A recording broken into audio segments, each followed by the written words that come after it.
Okay, so day 8 na po tayo ng impeachment trial ni Vice President Sara Duterte today, July 21, 2026 at ang nangyari po ay pinresent na si NBI Director Attorney Melvin Matibag as a witness for the prosecution. So ang gagawin ko po today ay i-explain ko at i-discuss ko po yung mga observations ko as to his direct examination at yung cross-examination din po sa kanya ng defense. And then i-discuss ko na lang din po or magbibigay ako ng grado as to the testimony nito ni NBI Director Matibag. Kung whether or not natibag ba ni Director Matibag yung defense or siya yung natibag as a witness for the prosecution.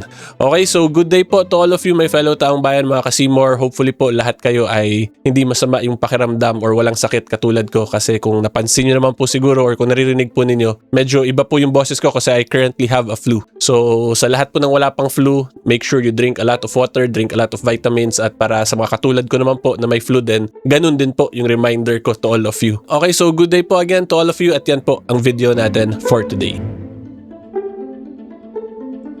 Okay, so for the facts of our case po, unang-una tandaan po ninyo na nasa Article 4 pa rin po tayo ng Articles of Impeachment against Vice President Sara Duterte, at yun po ay tungkol pa rin po sa alleged grave threats niya and inciting to sedition na allegedly kinumit nga daw po ni VP Sara, which resulted to an impeachable offense via a betrayal of public trust. So si Director Matibag is currently the head of the NBI, so this is still in support of the prosecution's legal theory in relation na dun sa dalawa pa nilang witnesses na na-present na, kasi tandaan nga po natin, in impeachment, mataas yung evidentiary threshold, clear and convincing evidence. Therefore, yung first two plus this one, ang tingin ng prosecution will be sufficient to cross that evidentiary threshold. Kasi according to them, si Director Matibag na daw yung last witness nila for this Article 4 nila. Okay, so yan lang po. And then yung nangyari dito ay natapos na po yung direct examination ni Congresswoman Luistro kay Attorney Matibag. Tapos yung defense naman cross-examination, pero yung defense hindi po natapos. Humingi po sila ng continuance from the presiding officer at ginrant naman po ni presiding officer Escudero. So when you say continuance, that is simply a request lang po yan ng lawyers to a case para mag-continue yung presentation of witness in the next trial date, which is tomorrow po yan for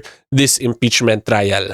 Okay, and then isa pa po, ibigay ko na lang din yung isa sa highlights ng testimony dito ni Attorney Matibag na napansin ko, which is aside from dun sa alleged grave threats and alleged inciting to sedition ni VP Sara, ang testimony niya po dito na ilang beses din po niya inulit ay hindi lang grave threat, kundi may actual plan daw po si VP Sara na ipapapaya si President Bongbong Marcos, First Lady Marcos, former Speaker Martin Romualdez, and that is because daw po of the admission mismo ni VP Sara na may kinausap na daw siyang alleged tagapapaya sa tatlong yun. So again, ang isa sa big revelations dito or sa testimony po ni Director Matibag, hindi lang grave threat at inciting to sedition, kundi may plano na talaga para magpapapaya. Okay? Then yung isa pa po na gusto lang din i-prove dito ng prosecution pa rin is the alleged na may pattern of violence daw po si VP Sara. Kaya may part dito na may video po silang paulit-ulit na pinresent. Okay, so yan lang po as to the facts and preliminary matters of our case. Ngayon po, magbigay na ako ng commentaries and observations ko as to the pag-present po kay Director Matibag dun sa direct examination of the prosecution.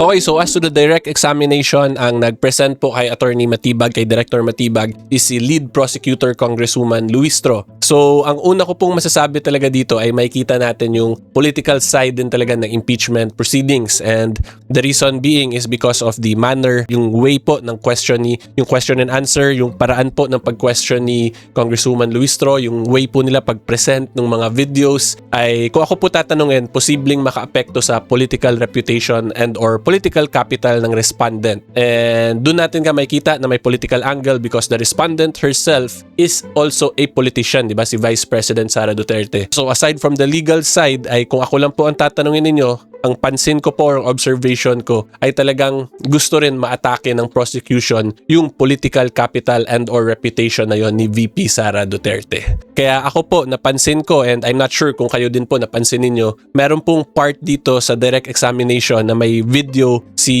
Mayor Baste, tapos ipapakita yung video ni VP Sara, tapos tatanungin si Director Matibag in relation to that two videos, tapos paulit-ulit po nila piniplay yung video na yon. Eh kung ako po ang tatanungin, legally, wala naman na siyang value talaga or hindi siya ganun ka-significant considering repetitive na, and as a matter of fact, inobjectan nga po yun ng defense tapos sinustain or pinaburan po ni Presiding Officer Escudero yung objection on the ground of asked and answered already. Meaning, natanong na yon at nasagot na, so hindi na kailangan ulit-ulitin. Nevertheless, si Prosecutor Luistro ay inulit-ulit pa rin yung presentation ng video na yon. So again, yung point ko lang nga po, yung statements kasi na yon, legally it can be argued na wala masyadong value kasi ask and answered, repetitive na, pero politically, possible na makaapekto sa political reputation. Diba? So very interesting nga rin po talaga yung manner of presentation dito ni Prosecutor Luistro. And then yung next na lang po na magandang maintindihan nyo dito, yung ganong way of questioning, yung ganong way pag-present, pag hindi po yun inobjectan ng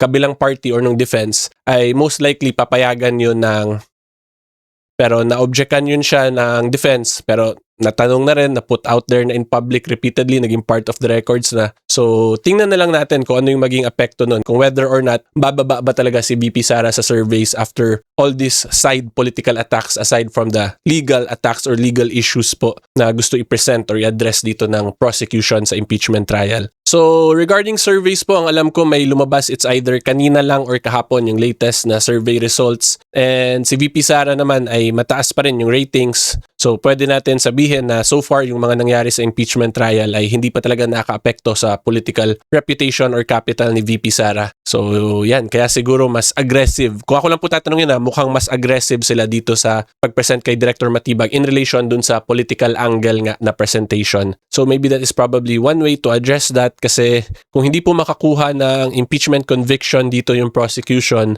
ay at least posibleng naapektuhan nga nila yung political capital or reputation. So anyway po, after all that very lengthy discussion, ang point ko lang talaga, dito natin makikita na may political side of things din po talaga yung impeachment process. And it is very obvious. Kung ako lang po tatanungin na in my point of view, based on all my experience, my konting wisdom, ang para sa akin po talaga, political attack in a way, side political attacks on top of the legal attacks na ginagawa po nila. And that is another reminder na itong impeachment process po talaga is sui generis. Okay, so yan lang po yung sa direct examination. Yun lang yung unique na napansin ko today, pero overall it is still the same. The main point of the prosecution here is to show the pattern of violence sa VP Sara and that may nakomit talaga siyang grave threats, inciting to sedition. At dito hindi nga lang yung dalawang yun, kundi meron pang plano na ipapapaya nga daw po sila PBBM and company, which for them should amount to a betrayal of public trust na. Okay, so yan lang po. Ngayon punta naman po tayo sa cross-examination ng defense kay Director Matibag.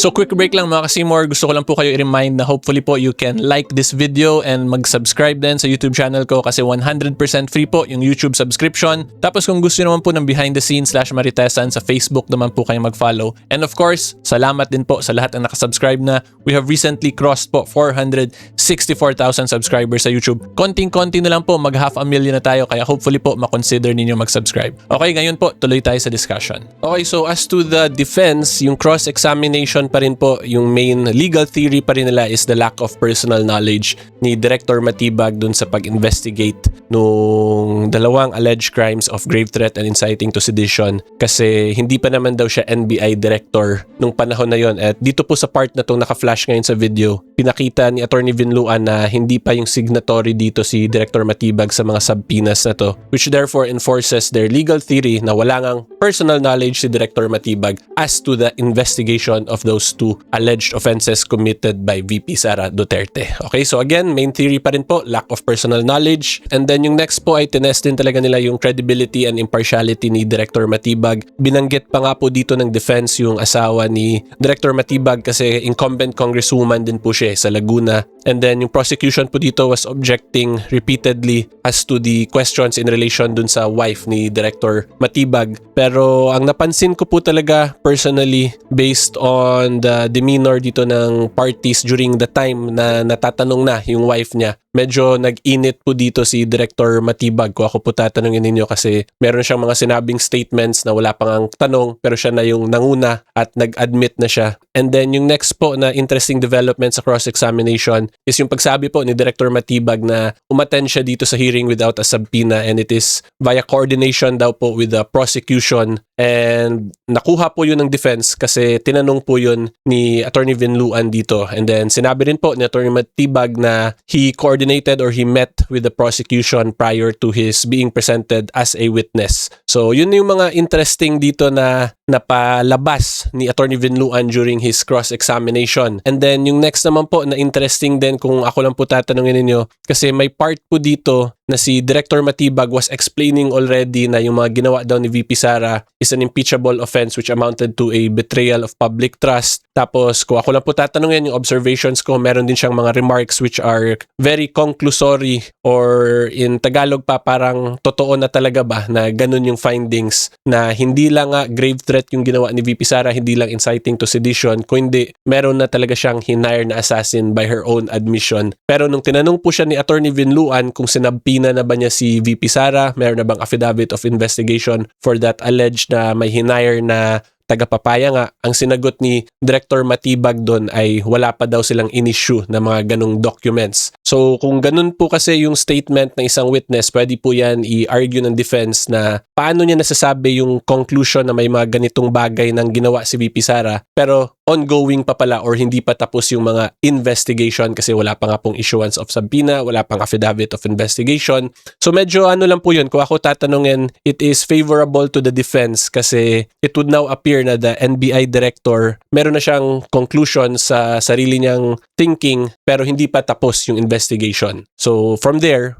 bahala na po yung defense dyan kung paano nila gamitin yon yung mga ganong statements si Director Matibag. But I'm just explaining po to all of you yung mga na-observe ko lang na mga interesting statements and or developments dito sa pag-present sa cross-examination po ni Director Matibag. And then yung next po doon, meron naman pinakita yung defense as to the mga opinions ni NBI Director Matibag. Pero this was prior pa po nung na-appoint siya as NBI Director. Pero I'm sure yung point lang dito ng defense, pinapakita nilang merong galit si Director Matibag kay VP Sara, therefore posibleng maapektuhan yung pag-investigate niya, yung partiality, integrity, credibility ni Director Matibag in relation to VP Sara sa mga investigation and possibly pag nag-testify po siya as a witness. Okay, so overall ang masasabi ko lang po, maganda yung cross-examination dito ni Attorney Vinluan, lalo na dun sa part sa may gitna po yun ng cross-examination kung saan parang si Attorney Matibag or si Director Matibag na lang yung nagsasalita na or sumasagot na diretsyo without even being asked questions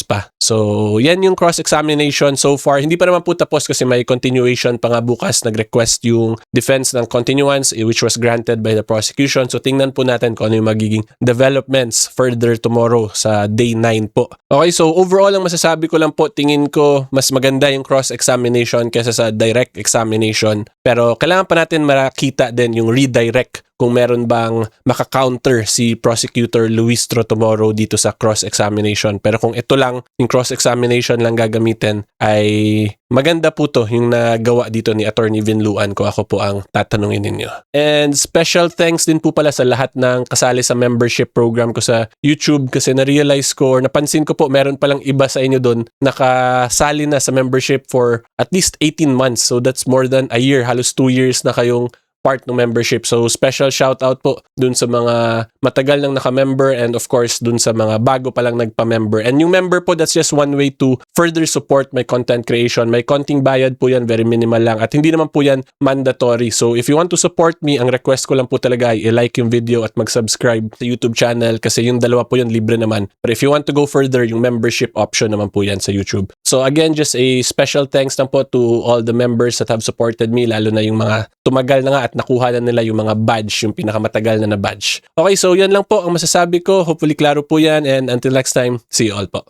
Bye-bye!